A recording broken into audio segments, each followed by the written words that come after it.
तो आप एक बात पहले ये क्लियर कर लें कि फ्रेज जो है सब्जेक्ट वर्ब ऑब्जेक्ट के अलावा होता है, क्लास सब्जेक्ट और वर्ब की कॉम्बिनेशन होता है, और जो यहाँ पर जो मेन क्लास होता है, मेन क्लास भी उसे कहते हैं और इंडिपेंडेंट क्लास भी कहते हैं, वो एक सिंपल सेंटेंस होता है।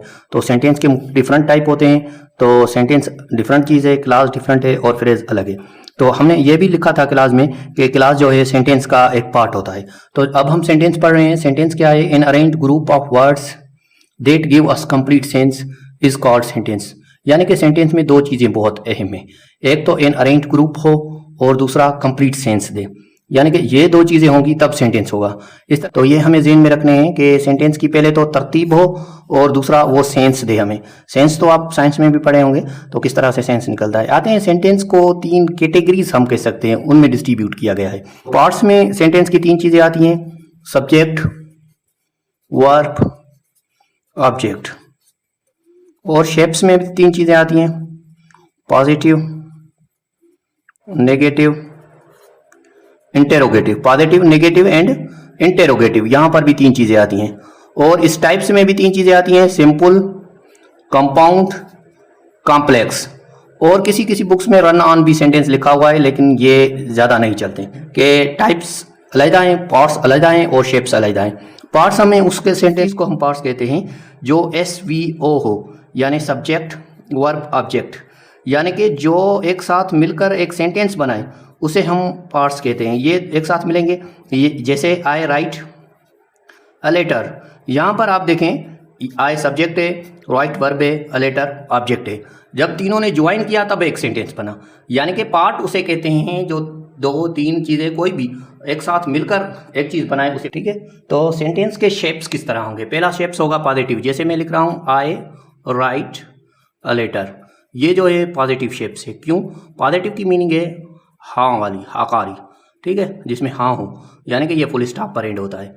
I do not write a letter, ये देखें ये नेगेटिव है, I do not write a letter negative है क्योंकि ये ना की मीनिंग दे रहा है, यहाँ पर नॉट लग रहा है। आप ये सेंस में डाल दें कि जिसमें नॉट हो वो नेगेटिव है। ये अगर इस तरह से ये do I write a letter, तो ये जो है इंटेरोगेटिव है। Do I write a letter, तो ये इंटेरोगेटिव है, यानी कि सवाली, क्वेश्चन कर रहा है, क्या मैं खत लिख रहा हूँ?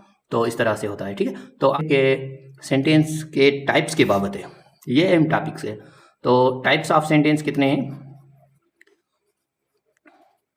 मैं पहले बता चुका हूँ आपको कि टाइप्स ऑफ सेंटेंस जो हैं वो तीन हैं, फोर भी होते हैं लेकिन हम तीन पढ़ेंगे, सिंपल, कंपाउंड,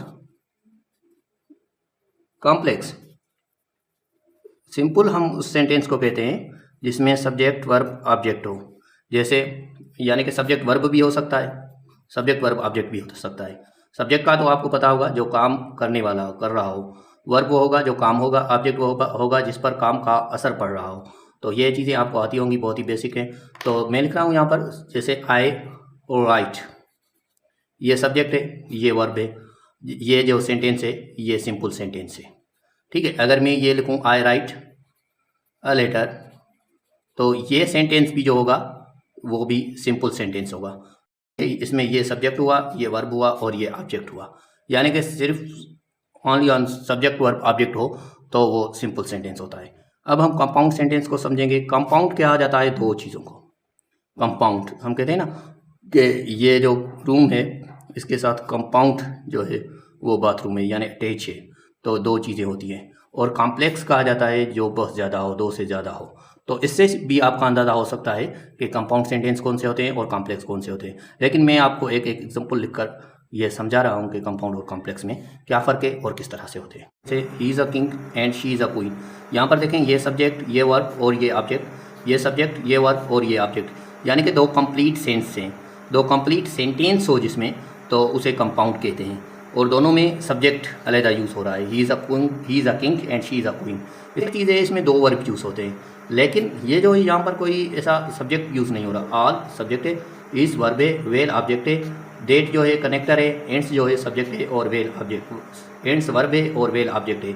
तो यहाँ पर देखें दो वर्ब यूज़ हो रहे हैं और यहाँ पर दो सब्जेक्ट यूज़ हो रहे हैं। आप सिर्फ ये जहन में बिठा लें, क्योंकि इसमें कुछ क्लास का भी चक्कर होता है, लेकिन वो वहाँ पर मैं आपको नहीं लेकर जा रहा डीप में। तो आप ये अंडरस्टूड कर लें कि कंपाउंड में 2 सब्जेक्ट होते हैं और कॉम्प्लेक्स में 2 वर्ब होते हैं और सिंपल में सब्जेक्ट और वर्ब ऑब्जेक्ट होता है। तो यहाँ पर मैंने नीचे एक सेंटेंस भी लिखा हुआ है आपकी करेक्शन के लिए, 27 बॉयज़ आर प्रेजेंट, ये सेंटेंस गलत है। क्यों? क्योंकि ये रूल है इंग्लिश का कि पहला जो अल्फ़ाबेट हो वो कैपिटल हो। जब हम 27 लिखते हैं तो फिंगर आ जाती है, और दूसरा जो अल्फाज होता है तो वो इस्तेमाल होता है। तो इस वजह से ये रूल्स की जो है, जो कायदा कानून है इंग्लिश ग्रामर का, उसकी जो है तोड़ हो जाती है।